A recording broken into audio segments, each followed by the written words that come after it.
Lázaro resucita, capítulo 12 de Juan, nos dice a nosotros de que si lo dejamos así, todo el mundo va a creer en él, van a venir los romanos, nos van a destruir, lo que estaban ellos pendientes era el negocio que tenían, la cantidad de dinero que estaban sacando de aquella nación. Y dice, si este hombre sigue así, todos van a creer en él, conviene que un hombre muera antes que la nación entera. Y Jesús lo sabía, Jesús sabía todo esto. Jesús anticipadamente ya sabía que venía para morir por cada uno de nosotros. Él dijo, he aquí subo a Jerusalén y el Hijo del Hombre va a ser entregado ante los principales sacerdotes, a los escribas, lo van a condenar a muerte, lo van a entregar a los gentiles, nos dice la palabra de Dios, y le van a escarnecer, se van a burlar de mí de una manera cruel, me van a azotar, me van a escupir y me van a matar. Lo vemos todo en Isaías 53. Una nación que estaba acostumbrada a matar a sus profetas. Mis hermanos, qué cosa increíble. Una nación escogida por Dios. Y sin embargo, cada vez yo me puse a mirar una cosa con respecto a los profetas que mataban. Todos aquellos profetas que mataron estaba relacionado con Jesús, lo que estaba predicando de Jesús. Isaías, por ejemplo, el autor de este maravilloso libro, murió serruchado en dos por causa del rey Manasés. Encontramos, por ejemplo, al profeta Amós, que fue muerto a golpes. Encontramos a Habacuc, que lo apedrearon, acabaron con él por el mensaje que trajo. Miqueas, por haber profetizado la palabra de Dios, fue golpeado brutalmente hasta que murió. Vemos los apóstoles, que cada uno murió una muerte tremenda, horrible, salvo Juan. Todo por el mensaje del Mesías. Pero aún así, Isaías 53 sigue siendo predicado. Y necesita ser predicado. Necesita ser enseñado. Es un maravilloso libro y sobre todo este capítulo 53 porque nos habla del amor tan grande que Dios tiene para con cada uno de nosotros. ¿Sabes? Vamos a ir al versículo 10, vamos a entrar en los últimos 3 versículos de este capítulo 53. Nos dice el verso 10, con todo eso, Jehová quiso quebrantarlo, sujetándole a padecimiento. Cuando haya puesto su vida en expiación por el pecado, verá linaje, vivirá por largos días, y la voluntad de Jehová será en su mano prosperada. Hay algo que me llama a mí la atención aquí, y que ha despertado la curiosidad en algunos hermanos que me han preguntado lo siguiente, porque habíamos visto algunos puntos antes de entrar a este versículo 10, de que es Dios quien sujetó a su Hijo, Dios Padre que ha sujetado a su Hijo, dice, sujetándole a padecimiento. Y la pregunta es, ¿cómo puede ser esto?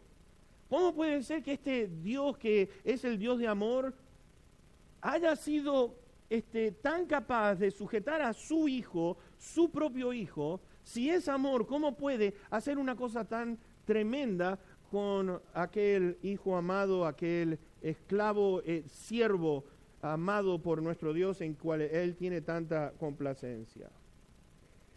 La pregunta que nos vamos a hacer, ¿no es Dios malo por haber hecho esto con su Hijo? Sin embargo, Juan, capítulo 1, ¿se acuerdan? He aquí, ¿qué? ¿Qué cosa? El Cordero de Dios que quita el pecado del mundo. Fíjense, el Cordero de Dios Padre que quita el pecado del mundo. De acuerdo a lo que nosotros vemos en Éxodo, aquellos que les gusta la historia, cuando Israel salió de Egipto, en Éxodo 12 nos decía que este animal tenía que ser sin defecto, no podía tener absolutamente ningún defecto, es decir, tiene que ser sin pecado. Y por la sangre de aquel cordero nos dice que sin derramamiento de sangre no hay remisión de pecados, no hay perdón de pecados. Entonces, por su propia sangre, sin mancha, sin pecado, el cordero que quita el pecado del mundo tenía que ser lo que es santo, puramente santo, lo que es la pura santidad de Dios, es este cordero sin defecto que Dios provee para cada uno de nosotros. El libro de Malaquías nos habla de nosotros que tipo de sacrificio que traían ante el Señor eran animales defectuosos. El Señor está reclamando a la nación, ustedes están dando lo peor que pueden tener, vayan a hacer eso con su rey o con los príncipes de la nación, a ver si ellos van a aceptar ese tipo de sacrificio. Y vemos nosotros que Dios dio lo mejor. Mi hermanito, mi hermanita, Dios dio lo mejor. Qué lindo que es ver lo que Dios ha hecho. Esto es Juan 3:16. De tal manera amó Dios al mundo que ha dado a su Hijo para que tengamos vida eterna, para que ninguno se pierda. Nos dice la palabra de Dios que su vida fue puesta en expiación aquí en el capítulo 53 de Isaías. Y cuando vemos por expiación de qué, por el pecado, quiere decir, la palabra expiación quiere decir que sufrió el castigo, lo que es el castigo como sacrificio por nuestros pecados, tomó nuestro lugar. Nos dice que llevó nuestras enfermedades, sufrió nuestros dolores, herido por nuestras rebeliones, molido por nuestros pecados. Y Él nos dice la palabra de Dios que cargó en Él los pecados de todos nosotros. ¿Saben lo que quiere decir Jehová Jireh? Jehová Jireh. Quiere decir Jehová proveerá. Jehová proveerá. Me hace acordar la historia de Abraham. Abraham estaba llevó a su hijo. Dios le había pedido, quiero que sacrifiques a tu hijo. Y Abraham fue obediente. Y el muchacho estaba intrigado y dice, papi, ¿dónde está el animalito que vamos a sacrificar? Porque no lo estás trayendo. Oh, no te preocupes, mi hijo, Dios va a proveer. Dios va a proveer un cordero. Para sorpresa de este muchacho sube allá y el papá, yo me imagino a aquel muchacho como diciendo, ok, ¿dónde está el cordero? No había cordero, lo ata a él, lo pone para sacrificarlo. Cuando está por hacer el sacrificio se detiene la mano y dijo, aquí está, no te preocupes, yo he provisto el cordero. Y eso es exactamente lo que Dios ha hecho por cada uno de nosotros. Dios iba a proveer el cordero para el holocausto, iba a proveer aquel cordero para el sacrificio. Fue así, Jesús aparece en escena. Y qué interesante notar, ¿se acuerdan ustedes con los dos que estaban caminando a Emaús? Les dicen, ¿no era necesario que el Cristo padeciera estas cosas y entrara en su gloria? Era necesario que Cristo muriera. Lo mismo estamos viendo nosotros en Isaías 52, 53. Empezamos a ver la humillación del Señor, pero empezamos a ver la exaltación de este Señor. Vemos sufrimiento primero, vemos la gloria después. Luego con sus discípulos les comparten en el capítulo de Lucas, allí mismo donde estábamos hablando de los dos de Emaús. El Señor más adelante les dice esto, así está escrito y así fue necesario que el Cristo padeciese y resucitase en la gloria y el poder. Es decir, humillación, exaltación, humillación, exaltación. Por eso Pedro, saben, y los discípulos no podían entender cuando el Señor les dice un par de veces, es necesario, yo voy a ir a Jerusalén y me van a matar allí. Y Pedro, fíjense en ustedes, ¿ustedes creen que Pedro estaba buscando el bienestar como diciendo, oh Señor, que no te acontezca una cosa así? ¿Cómo va a ser, Señor?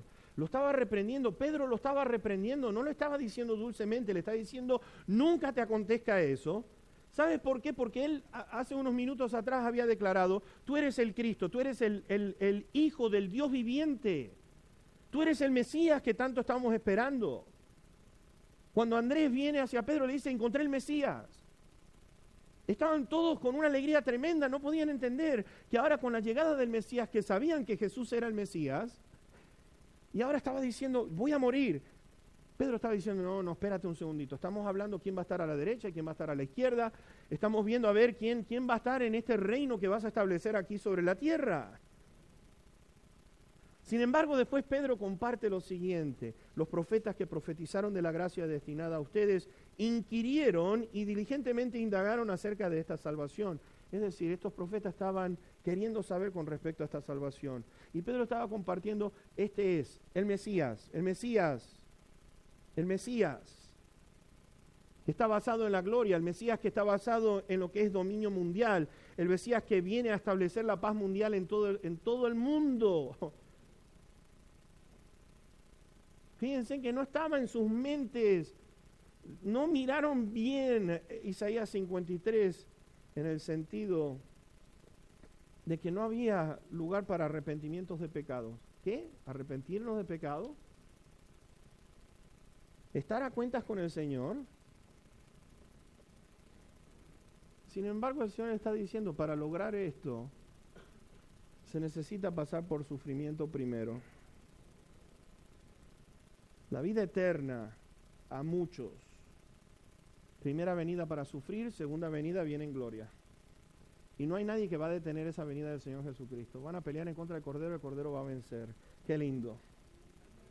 No hay nadie que va a detener la venida de Cristo Jesús a esta tierra. En aquella humillación primero, en la exaltación después, encontramos de que hay un propósito para el sufrimiento, así como hay un propósito para la exaltación. Y es Dios Padre que ha planificado ambas cosas.